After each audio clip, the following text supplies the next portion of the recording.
Assalamualaikum warahmatullahi wabarakatuh. Sebelumnya saya mohon maaf bila suara saya seperti ini dikarenakan kondisi tubuh saya sedang tidak terlalu sehat. Saya Aziza Putri Latifah dengan NIM 212121125 dari kelas Hukum Keluarga Islam 2D. Di sini saya akan mempresentasikan hasil esai saya yang berjudul Komunikasi Mengambil Peran Penting dalam Hubungan Antara Orang Tua dengan Anak. Komunikasi antara orang tua dengan anak merupakan hal yang penting dari faktor keterjalinan hubungan antara anak dengan orang tua berjalan baik. Selain itu juga dapat ditinjau sebagai suatu usaha mengetahui, memantau, dan mengarahkan perkembangan diri anak. Karena sedewasa apapun, anak masih membutuhkan seseorang yang dianggapnya lebih dewasa sehingga dapat mengayominya dengan baik. Komunikasi adalah proses pemindahan pesan dari komunikator kepada penerima atau biasa disebut dengan komunikan. Namun dalam proses tersebut terdapat unsur, konsep, proses, dan tujuan yang mesti dipahami dalam berkomunikasi. Komunikasi yang terjadi dalam sebuah keluarga tidak lain merupakan cara seseorang anggota keluarga untuk berinteraksi dengan anggota lainnya, serta sebagai wadah dalam membentuk dan mengembangkan nilai-nilai yang diperlukan sebagai pegangan dalam hidup. Orang tua merupakan tempat awal atau lingkungan pendidikan yang pertama, karena keluarga sebagai media pertama si anak mendapatkan pendidikan dan bimbingan sebelum ia berinteraksi dengan orang lain maupun kelompoknya di luar sana.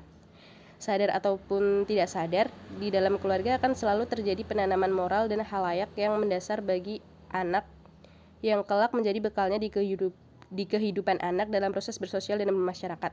Akan tetapi dewasa ini, peranan orang tua keluarga sebagai pendidik yang pertama bagi anak-anaknya terlihat semakin terabaikan di masyarakat kita. Dengan berbagai alasan memungkinkan yang sering menjadi penyebab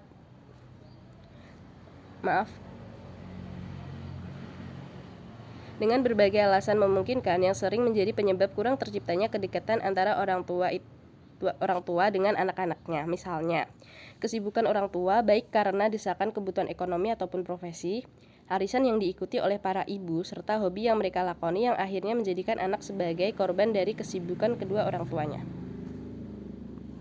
Ditinjau dari kebutuhan psikologis anak, harusnya orang tua lebih menaruh perhatian bahwa seorang anak dalam kesehariannya dan juga dalam proses perkembangannya sangat membutuhkan kehadiran orang tua, partisipasi orang tua, serta peran orang tua untuk selalu mendampingi dan mengarahkan maupun memberi pedoman untuk pembentukan kepribadian anak, supaya kelak ketika para anak tumbuh dan berkembang secara terarah dengan karakter yang kepribadian yang berdasar norma-norma dan etika budaya yang seharusnya. Hal yang sangat diperlukan oleh seorang anak tidak lain yaitu jalinan komunikasi yang baik dan berkualitas. Peran keluarga yang semakin berkurang dan tidak berarti serta banyak orang tua memberikan tanggung jawabnya kepada pembantu menjadikan hubungan orang tua dengan sang anak menjadi merenggang. Komunikasi orang tua dengan anak melambangkan perhatian dan ikatan kasih sayang antara keduanya. Melalui komunikasi yang terjalin, anak akan merasakan mendapat pengarahan dan juga kehangatan dari orang tuanya serta mendapat perhatian yang semestinya ia dapatkan pada figur orang tua. Kemudian, jalannya komunikasi yang efektif orang tua dengan anak. Komunikasi yang menyenangkan ialah komunikasi timbal balik kedua belah pihak, terdapat keterbukaan, saling percaya, dan spontanitas. Dalam hal ini, orang tua akan dapat mengetahui dan mengikuti perkembangan anak. Cara jitu yang harus dilakukan orang tua ketika berkomunikasi dengan anaknya, yaitu menjadi pendengar yang baik. Karena dengan menjadi pendengar anak yang baik, sang anak merasa dihargai ketika ia bercerita. Hubungan orang tua dan anak akan menjadi semakin dekat dan kemungkinan besar dapat dibilang menjadi harmonis. Seperti yang dikemukakan oleh Utami Munandar yang dikutip Alexi Burr dalam buku Pembinaan Anak dalam Keluarga, yaitu yang terpenting dalam hubungan keluarga bukanlah banyak waktu yang semata-mata diberikan kepada anak, tetapi juga bagaimana waktu untuk membentuk hubungan yang serasi serta menunjang perkembangan mental, kepribadian, dan karakter anak.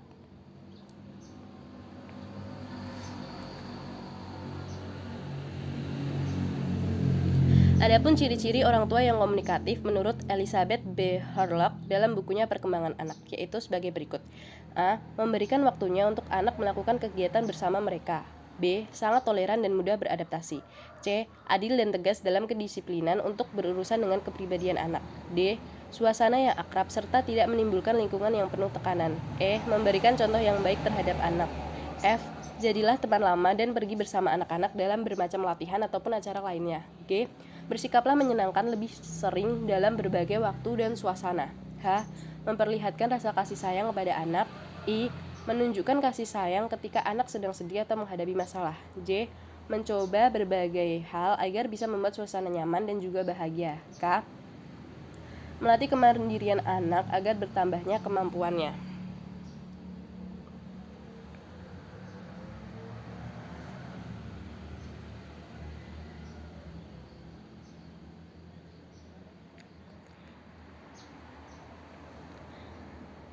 Untuk membangun komunikasi yang efektif antara orang tua dan anak, yang dimana apabila komunikan anak dapat menginterpretasikan pesan yang diterimanya sebagaimana dimaksudkan oleh komunikator orang tua, terdapat 3 cara dalam membangun keakraban dengan anak untuk tercapainya komunikasi yang efektif, yaitu yang pertama, orang tua harus memberikan rasa cinta kasih dengan sepenuh hati kepada anak tanpa pamrih. Yang B, orang tua harus bisa mengerti sifat dan perkembangan anak serta mau untuk mendengarkan anak. Yang C, orang tua harus bisa menciptakan suasana yang menyenangkan dan menyegarkan agar anak tidak penat. Kemudian menjadi penuntun anak dalam bertumbuh.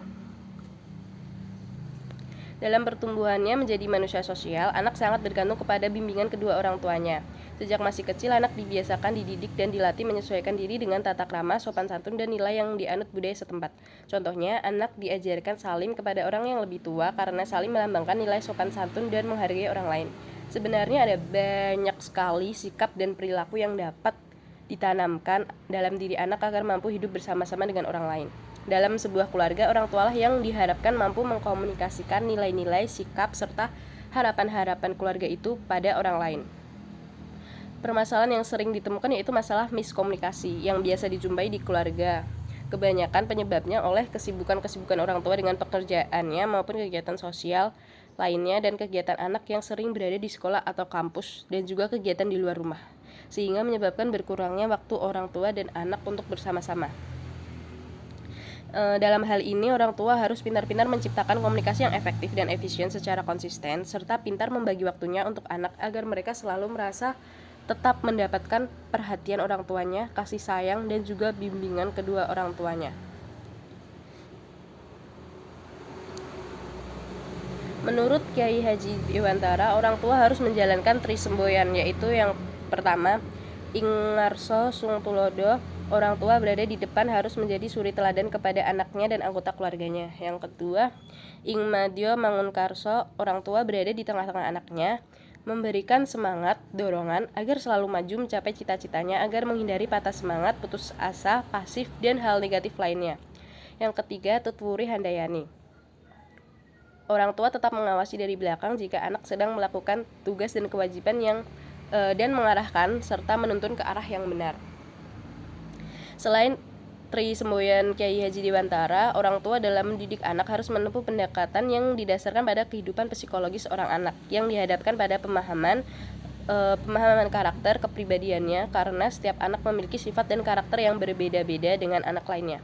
Pada dasarnya, komunikasi antar orang tua dengan anaknya mempunyai dampak yang besar bagi keduanya. Dengan adanya komunikasi yang efektif dan efisien secara berkelanjutan dapat menciptakan keterbukaan, kedekatan, keakraban, perhatian yang lebih di antara keduanya, dan orang tua bisa mengetahui perkembangan anak baik secara fisik maupun psikis.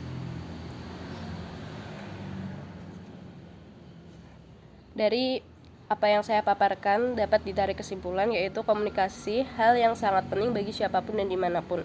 Fungsi komunikasi bagi orang tua dan anak adalah agar tidak terjadi kesalahpahaman antara keduanya, serta dapat menjalin hubungan yang harmonis dan erat antara orang tua dan anak. Masalah yang biasa timbul dalam komunikasi orang tua dengan anak adalah kurangnya perhatian orang tua dan jarangnya terdapat interaksi antara keduanya. Komunikasi dalam keluarga harusnya berjalan efektif dan efisien, serta peran orang tua sangat penting dalam pertumbuhan dan perkembangan seorang anak. Melalui komunikasi, orang tua mengajarkan nilai-nilai, norma-norma, budaya, dan menemani anak dalam setiap tumbuh kembangnya. Sekian presentasi dari saya. Apabila banyak kesalahan dalam menyampaikan, saya mohon maaf. Wassalamualaikum warahmatullahi wabarakatuh.